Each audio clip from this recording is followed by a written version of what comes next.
자, 4번 문제 한번 보도록 하겠습니다. 원격 서버로부터 TCP/IP 연결을 통해 이메일을 가져오는 데 사용된다. 온라인 모드와 오프라인 모드를 모두 지원하고 이메일 메시지를 서버에 남겨두었다가 나중에 지울 수 있다. 그러므로 다른 컴퓨터 환경에서 서로 다른 이메일 클라이언트가 같은 이메일을 받아올 수 있는 장점을 가지고 있고, 사용자는 MS 오피스 프로그램 패키지 중에 우리가 한 가지로 사용할 수 있는 어플이 묶여 있죠.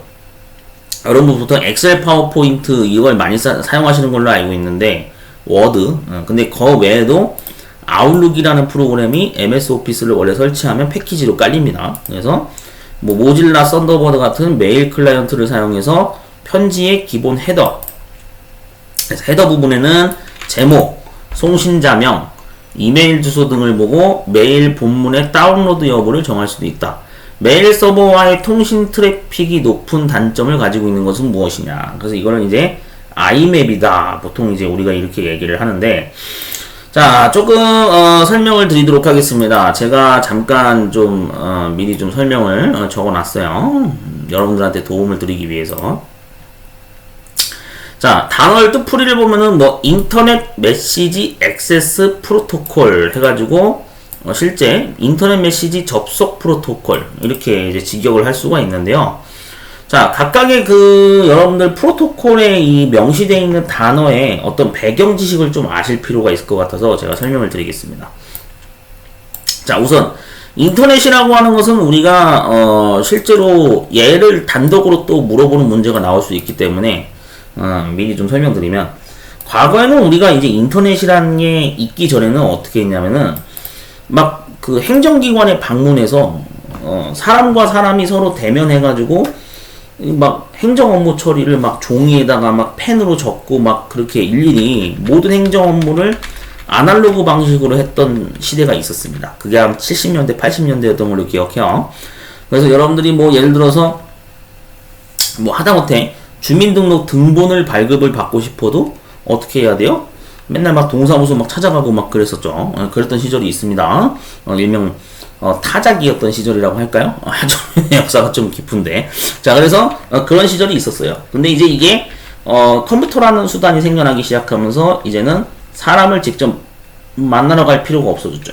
왜?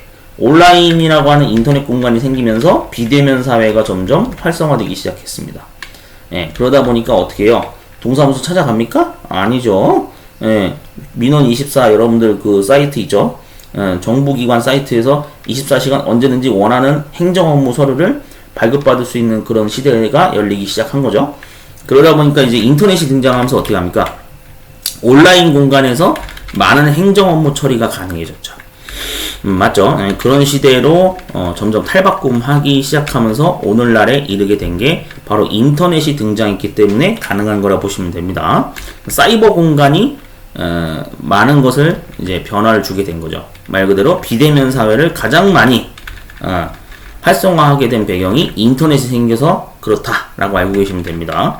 자, 근데 이 인터넷 공간에서 주고받을 수 있는 것이 굉장히 많아요. 뭐 동영상, 우리가 알고 있는 유튜브, 예, 지금 제가 올리고 있는 이 영상도 유튜브라는 어떤 그 컨텐츠 플랫폼을 이용해서 동영상을 말 그대로 내가 언제든지 원하는 시간에 동영상 시청을 할 수 있는 그런 어떤 편의성을 제공해주는 수단으로 작용을 하고 있지만, 동영상도 볼 수 있지만 메시지도 보낼 수가 있죠. 네, 그래서 여기 제가 메시지라고 제가 적어놨죠. 자, 메시지라고 하는 것은 뭐예요? 문자 데이터예요. 문자 데이터. 문자 데이터. 그래서 우리가 뭐 자음, 기역부터 희읍까지 막 보내고, 뭐 아야, 어여, 오요 뭐 해가지고 문자 메시지도 보내고, 알파벳 뭐 A부터 Z까지 이런 뭐 대소문자도 보내고, 아라비아 숫자도 보내고, 뭐 특수문자 같은 것도 있겠죠. 뭐 이런 것들, 이런 것들도 있을 거예요. 그러면은 이거를 이제 우리가 어떻게 하는 거예요? 보통 유니코드를 보통 막 사용합니다. 물론 아스키 코드도 있어요. 원래 이메일에서 많이 언급되는 게 아스키 코드도 사용하고, 네, 요즘에는 이제 그 한글 방식으로 또 쓰는 거를 지원을 해야 되다 보니까 UTF-8이라고 하는 코드 체계도 사용하고 있죠. 다양하게 쓰고 있습니다. 그래서 문자 데이터를 막 주고받고 이제 하는 수단이 생기다 보니까 결국에는 이메일이라는 게 생겨나게 된 거죠. 네, 그래서 이 이메일이 있기 전에는 어떻게 했습니까? 여러분 우체국에다가 우체통 해가지고 편지, 손편지 많이 썼잖아요. 맞죠?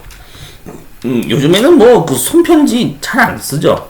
물론 아직도 아날로그를 되게 추구하시는 분들이 있다 보니까 일일이 연필이나 막 볼펜으로 수기로 막 작성하시는 분들도 있는 것 같은데, 글씨체가 되게 좋으신 분들은 아직도 막 일일이 막 노트에다가 필기하시는 분들도 있어요. 좀 나이대가 되시는 분들은 그렇게 많이 하죠.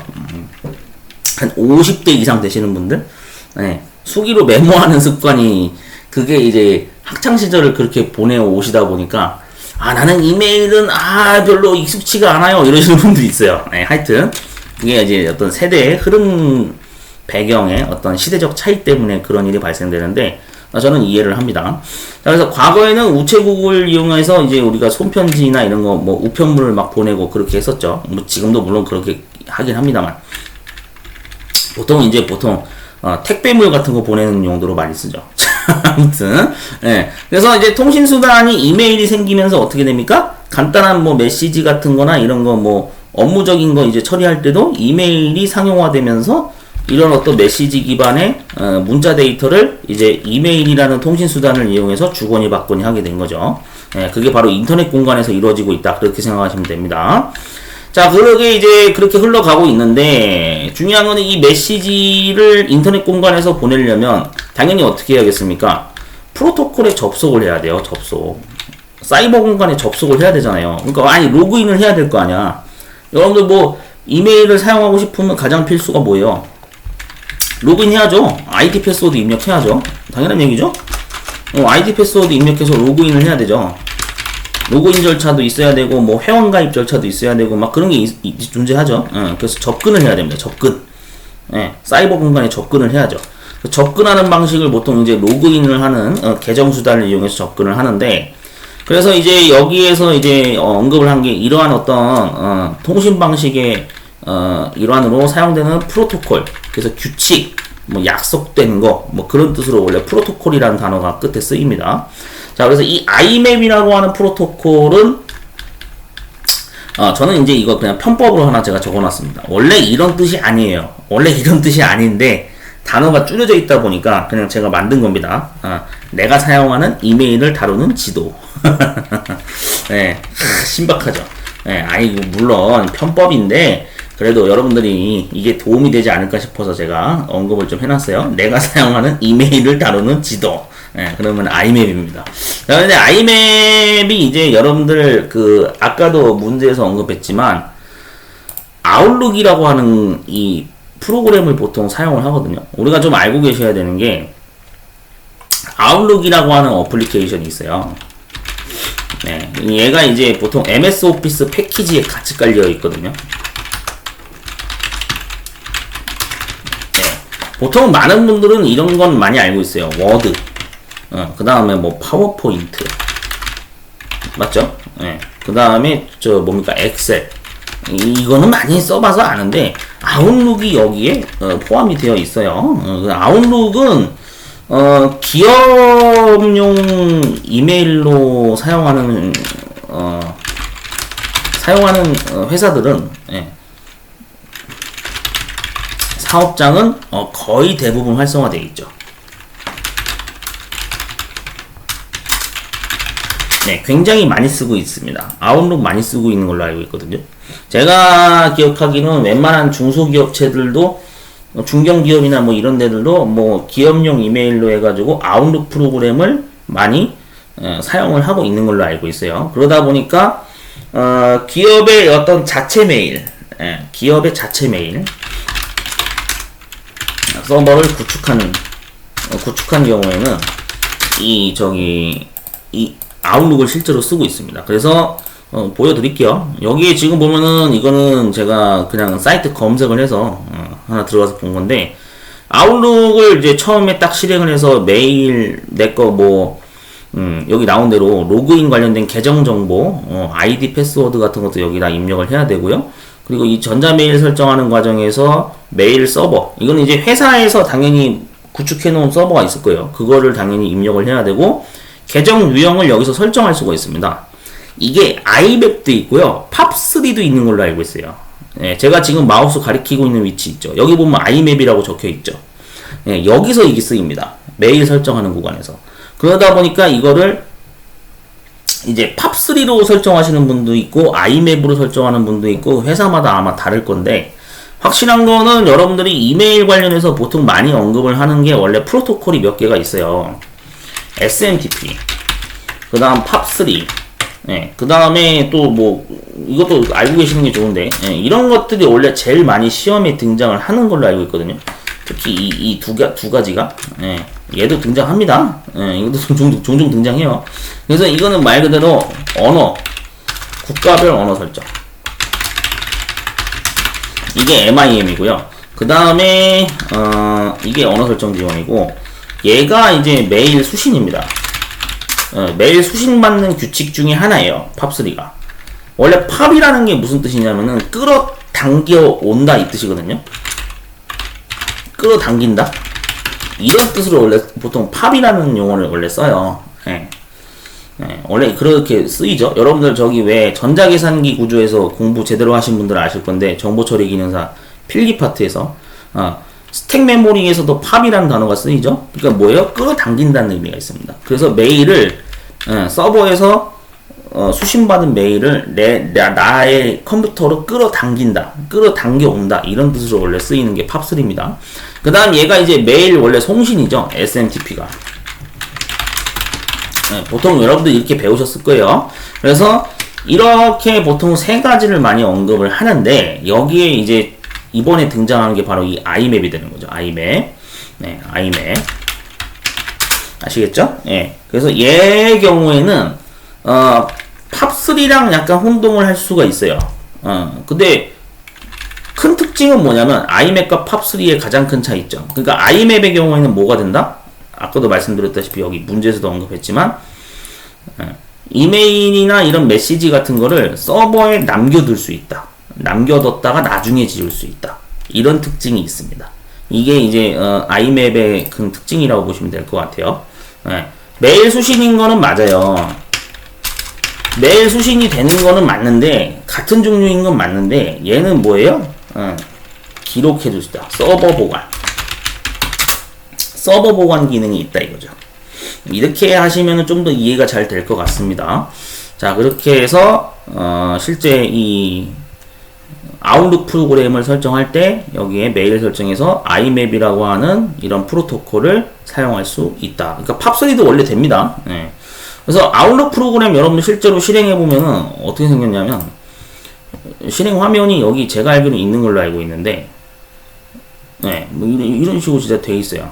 네, 아웃룩 해가지고 여기 뭐 아이맵 폴더 뭐 이렇게 막 있고요. 네. 이거 진짜 옛날 것 같아. 근데 좀 약간 흐리긴 하네요. 네. 실행 로그인을 한 상태 화면도 있을 건데 제가 한번 보여드릴게요. 찾아서. 네, 보통 뭐 이런 식으로 돼 있을 겁니다. 네. 이게 실제로 여기 보면 받은 편지하면 여기 뜨죠. 맞죠? 보낸 사람도 여기 뜨고, 이게 아웃룩, 아마 윈도우즈 XP 시절에 사용했던 아웃룩이었을 거예요, 이게. MS 오피스 몇 버전이지? 2003인가? 2007인가? 하여튼, 그래서 이런 기반으로 돌아가는 게 바로 아이맵을 기반으로 한 아웃룩 프로그램, 어떤 UI 생김새라고 보시면 될 것 같습니다. 좀 더 찾아볼까요? 있을 거야. 여기 맞네. 여기 있네. 이게 아마 MS 오피스 2007일 거예요. 이렇게 생긴 게. 그래서 여기 보면 여기 있죠. 받은 편지함, 보낸 편지함, 막 개인 폴더 해가지고 여기 있죠. 읽지 않은 메일. 그러니까 우리가 이거 저기서 많이 봤잖아요. 우리 네이버 메일이나 뭐 다음 메일, 네이트닷컴 이메일 사용하시는 분들 이메일 그 원래 다루는 그 UI 구조랑 골격은 똑같습니다. 단지 아웃룩이라고 하는 이런 어플을 사용해서 우리가 일반적으로 알려진 대기업에서 서비스하는 이메일 기능을 똑같이 사용할 수 있도록 구성이 되어 있는 거다라고 생각하시면 될 것 같아요. 근데 이제 아웃룩에서는 뭘 한다? 프로토콜을 반드시 수동으로 한 번은 설정을 해줘야 된다. 맞죠? 그래서 뭐 신입 직원이 뭐 새로 입사했다. 그러면은 이거 반드시 아이맵 설정해가지고 세팅을 해줘야 되죠. 사용할 컴퓨터에. 그게 필수죠. 자, 그렇게 해서 기반으로 돌아가는 게 바로 아이맵 프로토콜이다 라고 알고 계시면 좋을 것 같아요. 자, 그래서 여러분들 뭐 모질라 썬더버드 이거는 뭐 사실 뭐 모를 수 있다 치지만 아웃룩은 꼭 알아야 됩니다. 이건 알아야 돼요. 기업에 난 재직 중입니다. 뭐 사무직으로 일합니다. 뭐 아니면 뭐 하여튼 난 중견기업에 입사해서 근무하고 있습니다 하시는 분들이 아웃룩을 모른다. 위험합니다. 네, 위험합니다. 네, 이거 알고 계셔야 돼요. 자, 그래서 참고하시면 되겠습니다. 일단은 네, 기본 설명은 다 드렸고요. 그래서 여러분들이 좀 참고하셔서 이런 기반의 프로토콜도 있구나 라고 생각하시면 좋을 것 같아요. 원래는 이거 모른다는 분들이 아마 많았을 거예요. 물론 좀 공부를 하신 분들은 아실 건데 근데 이제 잘 모르시는 분들도 있을 수 있죠. 왜냐면 말씀드렸다시피 보통은 시험 문제에서 제일 많이 언급되는 게 이 세 가지지 사실 얘는 최근에 이번에 처음 등장한 걸로 알고 있거든요. 네, 처음 등장한 걸로 알고 있는데 개편 이후에 이런 프로토콜도 있구나 라고 이번에 좀 지식을 하나 쌓았다 생각하시고 앞으로 이제 등장하는 거에서 맞추시면 됩니다. 그러니까 너무 틀린 거에 대해서 너무 그렇게 실망하고 그러지 마세요. 처음 등장한 문제니까 참고하시면 되겠습니다.